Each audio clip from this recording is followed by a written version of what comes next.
Hello students, मैं अंजलि पयाल स्वागत करती हूँ आपका आईसीटी वर्चुअल क्लासरूम देहरादून से। कैसे हैं आप सब लोग? उम्मीद करती हूँ आप सब लोग अच्छे होंगे और अपनी लाइफ में बहुत बेहतर कुछ कर रहे होंगे। आज हम बात कर रहे हैं क्लास 12th की केमिस्ट्री की, और जैसा कि यहाँ पर 2020 का हम प्रश्न पत्र हल कर रहे हैं, तो आज के सेशन में भी वही करेंगे और कुछ और प्रश्नों के हल जानने के प्रयास करेंगे जो कि आपके 2020 के प्रश्न पत्र में पूछे गए हैं। ठीक है, तो आपको अच्छे से उनके आंसरों को लिखना है और समझना है कि कोई प्रश्न अगर आया है तो उसका आंसर आप लिखना कैसे स्टार्ट करेंगे। ओके, और कितना डीपली उसे एक्सप्लेन करेंगे, तो ये डिपेंड करता है मार्क्स डिस्ट्रीब्यूशन पे कि कितने मार्क्स में वो क्वेश्चन पूछा गया है। ओके, तो आइए चलते हैं स्मार्ट बोर्ड की ओर। 2020 का प्रश्न पत्र हल कर रहे थे केमिस्ट्री का। क्वेश्चंस मैंने आपको होमवर्क के लिए दिए थे। पीवीसी का एकलक क्या होता है, ये लास्ट सेशन में देखा था, तो विनाइल क्लोराइड होता है। NiCl4 निगेटिव अनुचुंबकीय जबकि NiCO4 प्रतिचुंबकीय है। क्यों? क्योंकि यहाँ पर आपने देखा था कि जो इलेक्ट्रॉन होते हैं वो पेयर्ड हो जाते हैं NiCO4 के केस में, और CO क्योंकि आपका स्ट्रॉन्ग फील्ड लिगेंड है, इस वजह से। ठीक है ना, तो जब पेयर हो जाएंगे, इलेक्ट्रॉन की पेयरिंग हो जाएंगे यानी युग्मित हो जाएंगे, तो उससे वो प्रतिचुंबकीय व्यवहार प्रदर्शित करेगा। ओके, डेटॉल किस प्रकार की औषधि का उदाहरण है? डेटॉल एक एंटीसेप्टिक है। तो ये एंटीसेप्टिक है जो कि किसका मिक्सचर है? क्लोरोजाइलिनॉल और टर्पिनॉल का आपका क्या है? ये एक मिश्रण है। ओके, जो कि यूज होता है एज एन एंटीसेप्टिक और जीवाणुओं को मारता है। जैसे कहीं कट जाता है या फिर ऐसे इन्फेक्शन से बचाने के लिए क्या किया जाता है, वहाँ पर डेटॉल का यूज किया जाता है। ओके, फ्रेयॉन और क्लोरोफॉर्म के उपयोग। फ्रेयॉन आपको पता ही है, फ्रेयॉन का उपयोग रेफ्रिजरेंट में किया जाता है, वहीं chloroform as an anaesthetic use किया जाता है। ठीक है, CHCl3 क्लोरोफॉर्म। ये होमवर्क था। क्रिस्टल जालक और एकक कोष्ठिका में विभेद क्या होता है? क्रिस्टल जालक आपको एक रेगुलर अरेंजमेंट देता है 3 डायमेंशनल, वहीं पर यूनिट सेल क्या होती है? सिंपल अरेंजमेंट होता है। वहाँ पर लैटिस जो होता है वो बहुत बड़ा होता है, कॉम्प्लेक्स उसका स्ट्रक्चर होता है। वहीं पर यूनिट सेल यानी कि आपका एकक कोष्ठिका का सिंपलेस्ट और स्मॉलेस्ट रिपीटेड यूनिट होती है किसी भी लैटिस के। ओके, लैटिस बहुत लार्ज नंबर्स में होते हैं, वहाँ पर कॉन्स्टिट्यूएंट। यूनिट सेल में बहुत कम संख्या में कॉन्स्टिट्यूएंट पाए जाते हैं। डी ब्लॉक के कौन से तत्व नहीं है?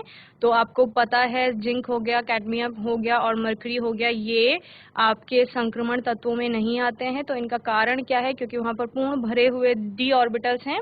जहाँ पर पूर्ण भरे डी ऑर्बिटल रहते हैं वो संक्रमण तत्व की श्रेणी में नहीं आते हैं। बाकी सारे डी ब्लॉक के जो एलिमेंट्स हैं वो आपके संक्रमण तत्व में आते हैं, क्योंकि उनमें अनपेयर्ड ऑफ इलेक्ट्रॉन यानी कि डी ऑर्बिटल में आधे भरे हुए कक्षक आपको देखने को मिलेंगे। ठीक है, राउल्ट का नियम हमने देखा था, इसकी 2 सीमाएं देखी थी। तो P solution is equal to एक सोल्यूशन और P नॉट सॉल्वेंट हमने देखा था, जहाँ P सोल्यूशन क्या है? Vapour pressure of the solution. Solvent का मोल फ्रैक्शन है, और P नॉट सॉल्वेंट का क्या है? Vapour pressure of the pure solvent. Okay, limitation है क्योंकि ये आइडल सोल्यूशन के लिए बनता है, जबकि आइडल सोल्यूशन जैसा सोल्यूशन बहुत रेयर है।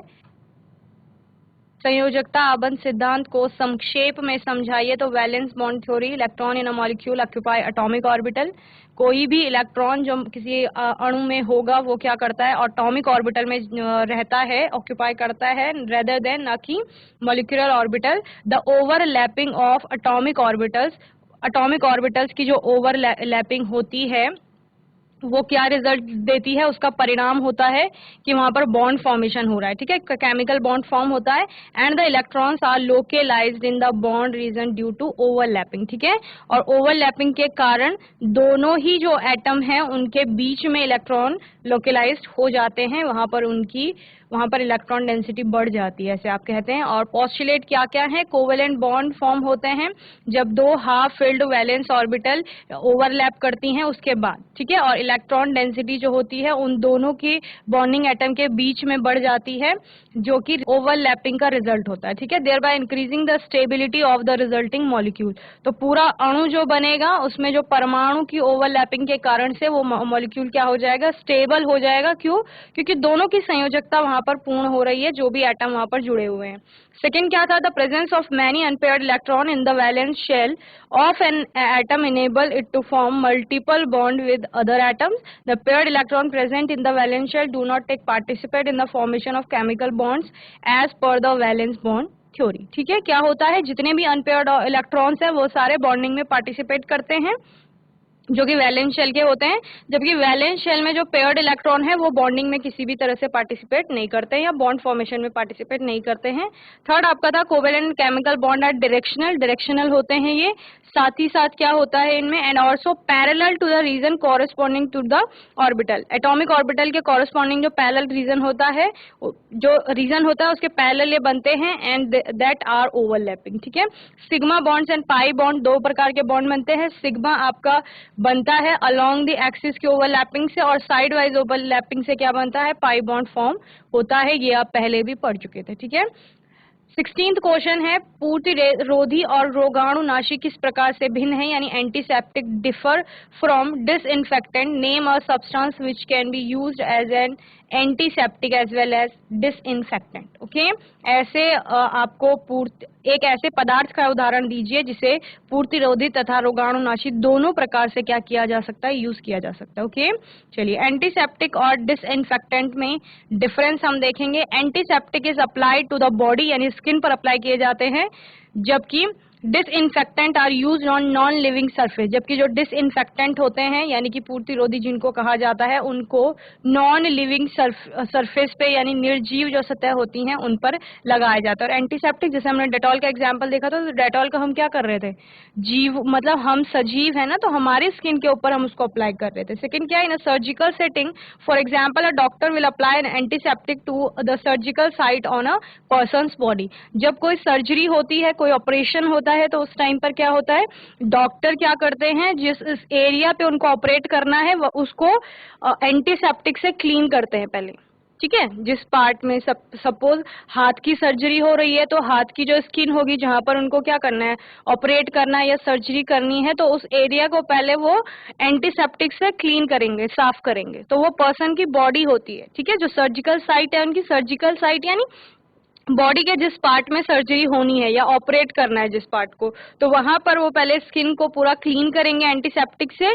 इसीलिए एंटीसेप्टिक का यूज कहाँ पर कहा, अप्लाइड इन द बॉडी या applied on the skin. Okay, then disinfectant का क्या है, the doctor uses a disinfectant to sterilise the operating table. ठीक है, जो उन्होंने क्या कहा है, उन्होंने कहा है कि नॉन लिविंग सरफेस पे आप डिसइंफेक्टेंट डालेंगे, तो जैसे स्टरलाइज करने के लिए जो ऑपरेटिंग टेबल है जहां पर ऑपरेशन होना है, उस टेबल को क्या कर लेंगे, पहले डिसइंफेक्टेंट से साफ कर लेंगे, डिसइंफेक्टेंट का यूज वहां पर करेंगे। ठीक है, पूर्तिरोधी जिसे कहा जा रहा है। ओके, इसके अलावा 0.2 सोल्यूशन क्वेश्चन क्या था, name a substance which can be used as antiseptic as well as disinfectant. यानी कि ऐसा कौन सा पदार्थ है जो दोनों तरीके से यूज हो रहा है। तो 0.2% solution of phenol can be used as antiseptic while 1% solution of phenol act as disinfectant. तो फिनॉल के दो सोल्यूशन बनते हैं, एक 0.2% सोल्यूशन बनता है, एक 1% सोल्यूशन बनता है। तो जो 0.2% सोल्यूशन है वो फिनॉल का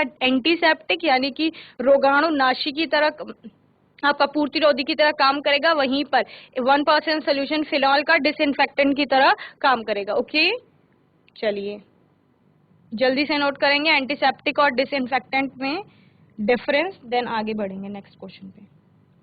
तो ये क्वेश्चन आया है आपका,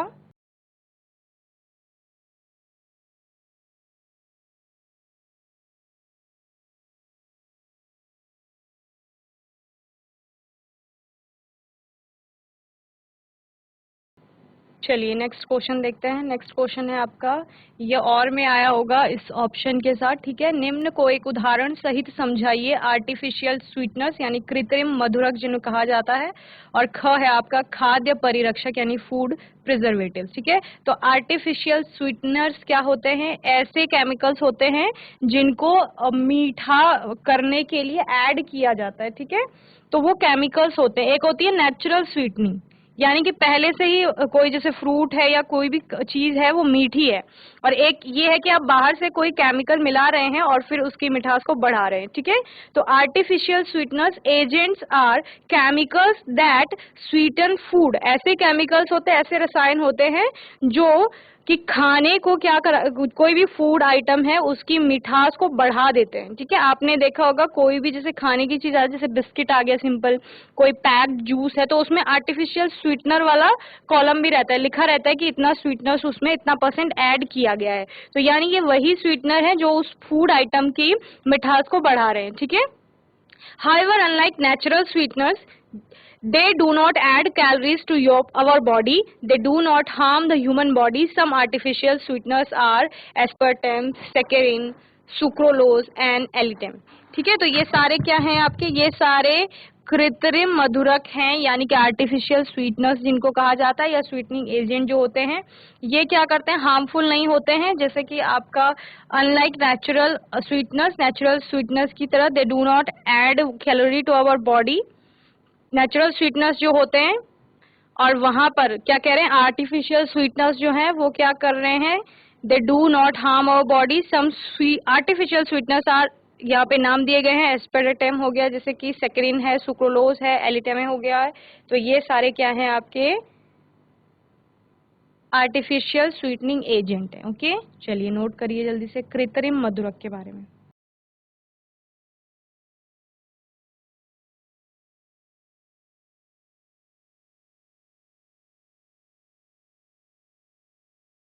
फूड प्रिजर्वेटिव दूसरा है, खाद्य परिरक्षक जिन्हें कहा जा रहा है। फूड प्रिजर्वेटिव क्या होता है, जैसे खाने को बहुत लंबे समय तक प्रिजर्व करके रखना है, यानी कि उसको संरक्षित करके रखना है, तो उसके लिए फूड प्रिजर्वेटिव फूड में ऐड किए जाते हैं। जैसे अगर बहुत सिंपल है कि कोई भी खाना बनाया जा रहा है, जैसे कि अचार बनाते हैं, फूड आइटम है एक, तो अचार को बहुत लंबे समय तक चलाने के लिए उसमें प्रिजर्वेटिव डाला जाएगा, ठीक है ना। इसी प्रकार से अलग अलग फूड आइटम्स होते हैं जिनमें कि ऐसे प्रिजर्वेटिव डाले जाते हैं जिससे कि वो बहुत लंबे समय तक उनको किसी भी चीज से बचाया जा सके, उनमें बैक्टीरियल ग्रोथ ना हो, उसको कंट्रोल किया जाए, शेल्फ लाइफ उसकी बढ़ जाए खाने की। तो इसीलिए उनमें कोई भी माइक्रोब्स या फिर कुछ भी ऐसा ग्रो ना करे कि जिससे वो खराब हो जाए, उसके लिए फूड प्रिजर्वेटिव को ऐड किया जाता है। तो फूड प्रिजर्वेटिव आर सब्सटेंसेस, ये ऐसे पदार्थ हैं दैट प्रिवेंट्स, जो संरक्षित करते हैं या बचाते हैं, फूड स्पॉइलेज यानी खाने को खराब होने से, कॉज्ड बाय माइक्रोबियल ग्रोथ, यानी कि सूक्ष्म जीवों की ग्रोथ से या विकास से वहां पर क्या हो सकता है, खाना खराब हो सकता है। तो उसको बचाने के लिए फूड प्रिजर्वेटिव यानी खाद्य परिरक्षकों का उपयोग किया जाता है। Food preservatives increase the shelf life of food. Food preservative क्या करते हैं, खाने की शेल्फ लाइफ को, यानी कि जो खाना है उसकी शेल्फ लाइफ को बढ़ा देते हैं, ठीक है।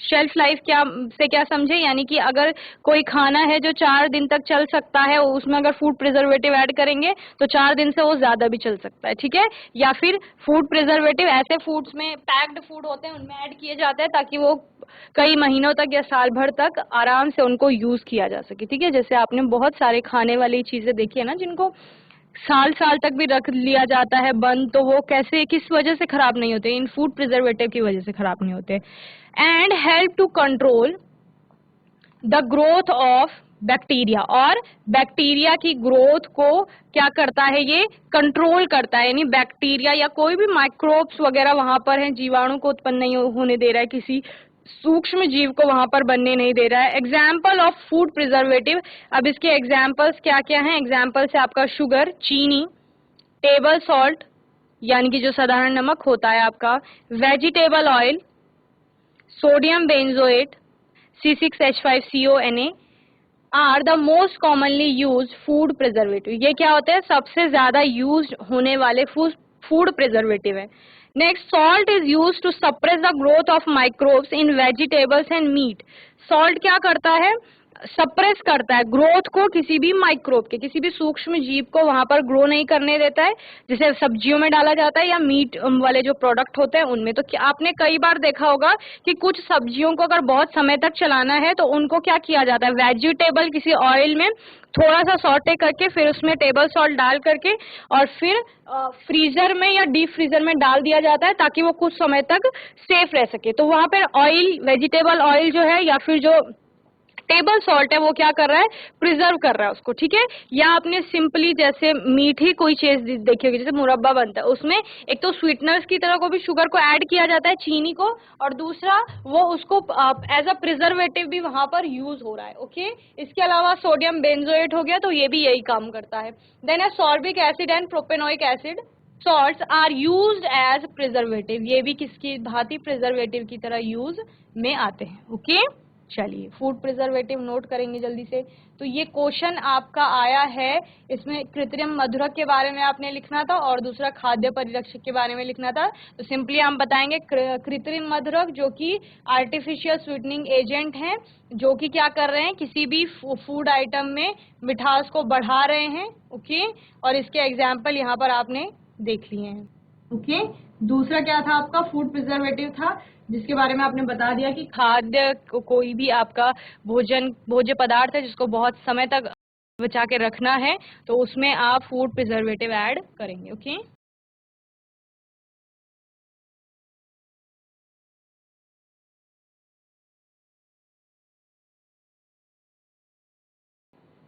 चलिए नेक्स्ट क्वेश्चन देखते हैं। निम्नलिखित का मिलान कीजिए, allyl chloride, benzyl chloride, vinyl chloride और फ्रेयॉन, ठीक है। चलिए बताइए आप लोग।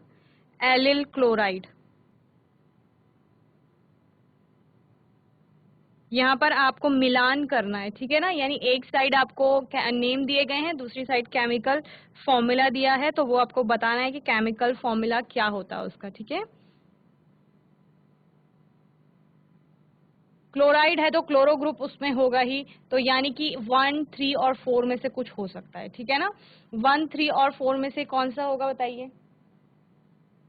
एलिल क्लोराइड में आपके 3 कार्बन होते हैं, ठीक है, और 5 हाइड्रोजन होते हैं, जिसका फॉर्मूला होता है C3H5Cl। तो C3 किस में है बताइए, C3 थर्ड वाले में, C3H5Cl। तो पहले का क्या हो जाएगा आपके बच्चे, एलिल क्लोराइड का हो जाएगा थर्ड, ठीक है, CH2CH CH2Cl। इसमें कार्बन के बीच में क्या होता है, यहाँ पर डबल बॉन्ड आपको देखने को मिलता है, ओके।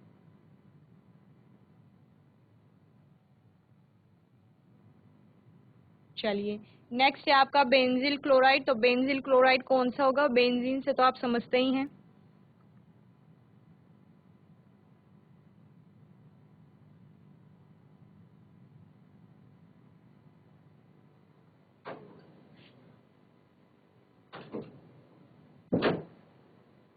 बेंजिल क्लोराइड और क्लोरोबेंजीन में क्या डिफरेंस है।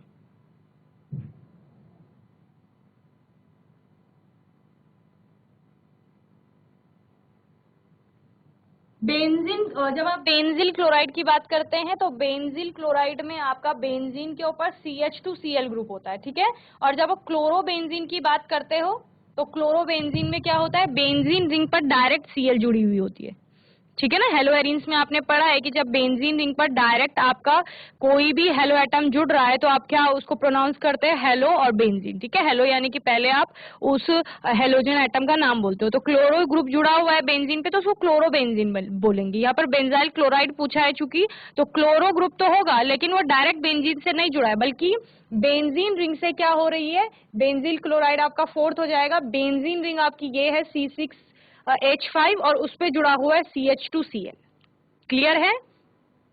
चलिए नेक्स्ट है विनाइल क्लोराइड। विनाइल क्लोराइड क्या होता है आपका, CH2CHCl होता है, यानी कार्बन के बीच डबल बॉन्ड आता है और वहां पर एक Cl आपका जुड़ा हुआ होगा एक कार्बन से, ठीक है। लास्ट से आपका घ फ्रेयॉन। फ्रेयॉन 12 का क्वेश्चन आपका यहाँ पर आया था, CCl2F2, ये आपका क्या हो जाएगा, फ्रेयॉन हो जाएगा।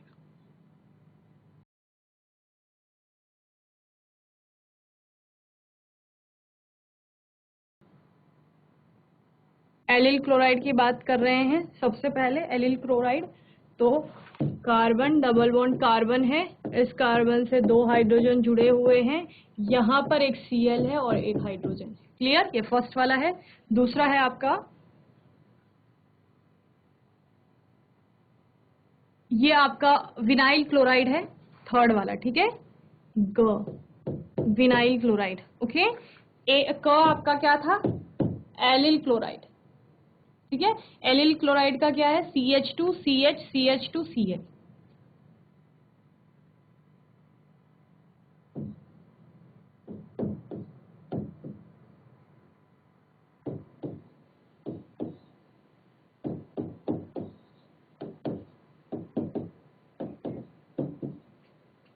ख आपका है बेंजिल क्लोराइड।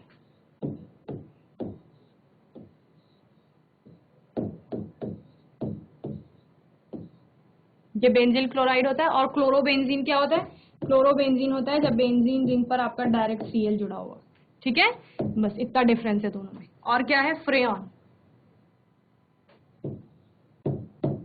फ्रेयॉन है CCl2F2, तो कार्बन में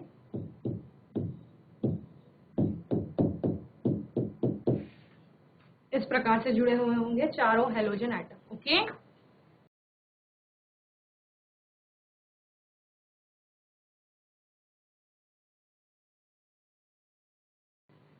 चलिए नेक्स्ट क्वेश्चन, प्राकृतिक तथा संश्लेषित बहुलक को उदाहरण सहित समझाइए।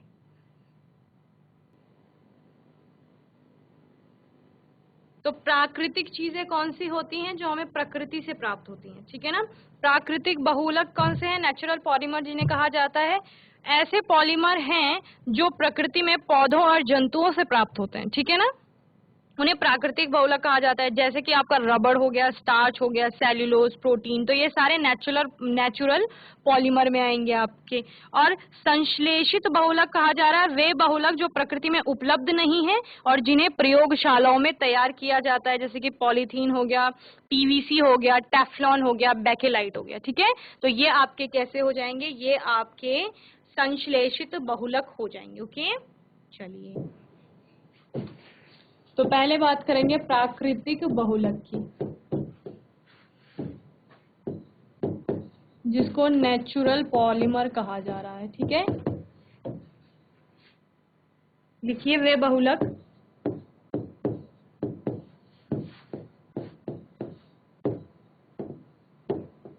जो प्रकृति में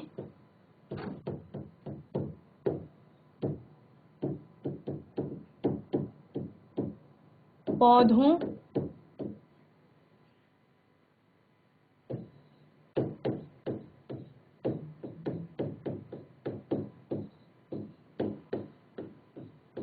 और जंतुओं से प्राप्त होते हैं, ओके। क्या कहलाते हैं, प्राकृतिक बहुलक कहलाते हैं।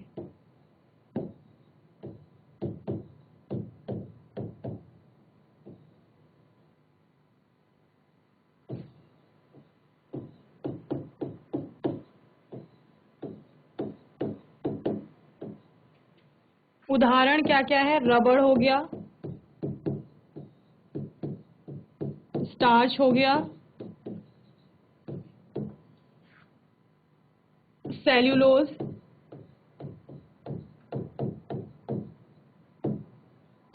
प्रोटीन। तो ये क्या हो गए, ये प्राकृतिक बहुलक हो गए, ठीक है। और संश्लेषित बहुलक,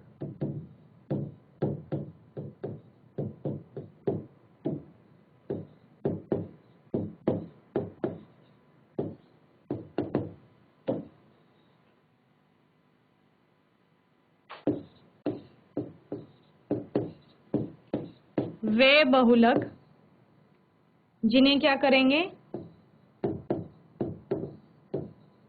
प्रयोगशाला में बनाएंगे, ठीक है। जो प्रकृति में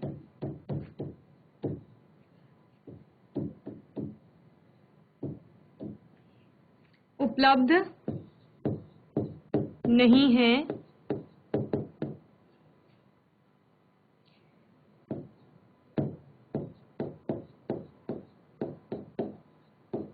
और जिन्हें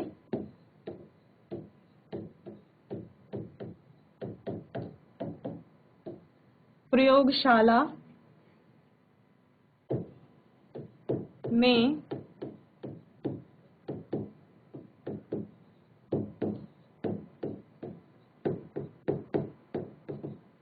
तैयार किया जाता है। और इन्हें साथ में क्या कह सकते हैं, मानव निर्मित भी कहते हैं, ठीक है, इन्हें मानव निर्मित बहुलक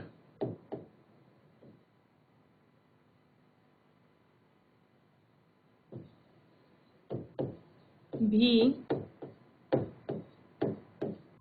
कहते हैं। उदाहरण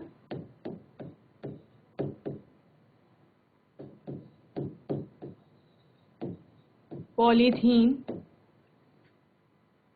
पॉलीविनाइल क्लोराइड पीवीसी, टेफ्लॉन और बैकेलाइट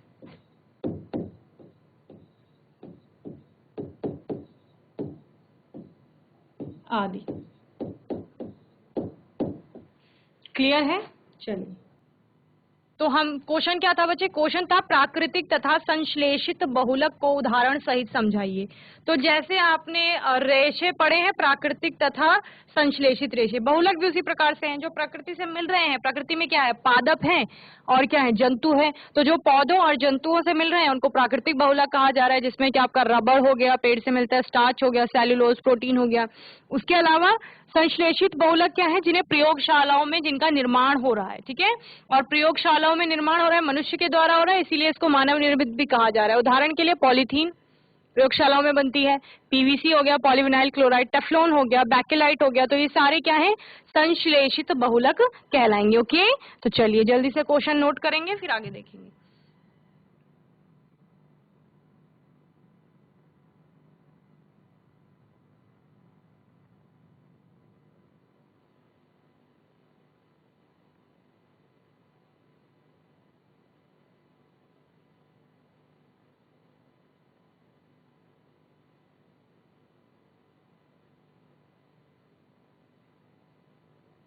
नेक्स्ट क्वेश्चन है 19th, विद्युत रासायनिक श्रेणी क्या होती है, इसके प्रमुख अनुप्रयोग लिखे।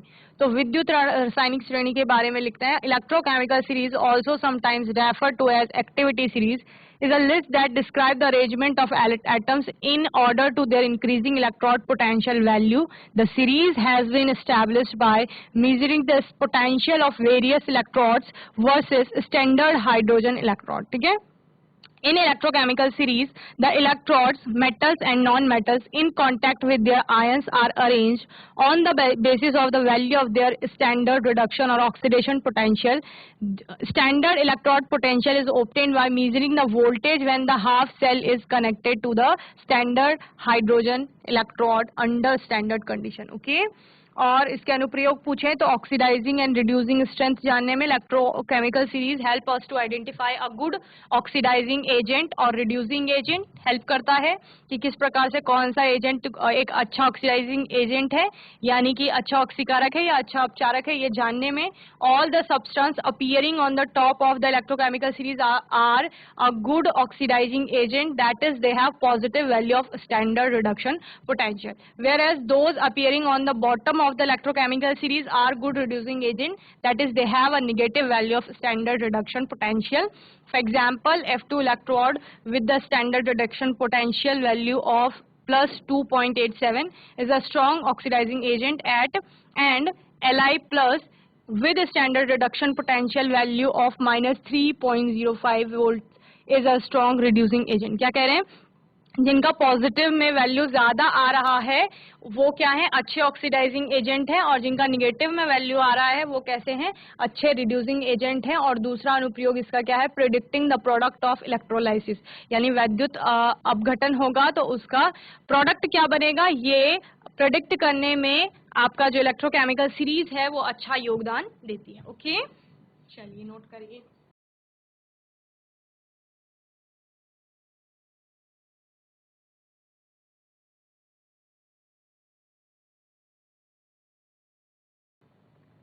तो बच्चों मैं उम्मीद करती हूँ आज के सेशन में जितने भी प्रश्न कराए गए वो आपको अच्छे से समझ में आए होंगे। कोई प्रश्न होगा, मन में डाउट होगा तो आने वाले सेशन में आप लोग पूछ लेंगे, और अपने आने वाले सेशन में हम कुछ नए अच्छे टॉपिक्स के और प्रश्नों के साथ आएंगे। तब तक के लिए आईसीटी वर्चुअल क्लासरूम से जुड़ने के लिए धन्यवाद।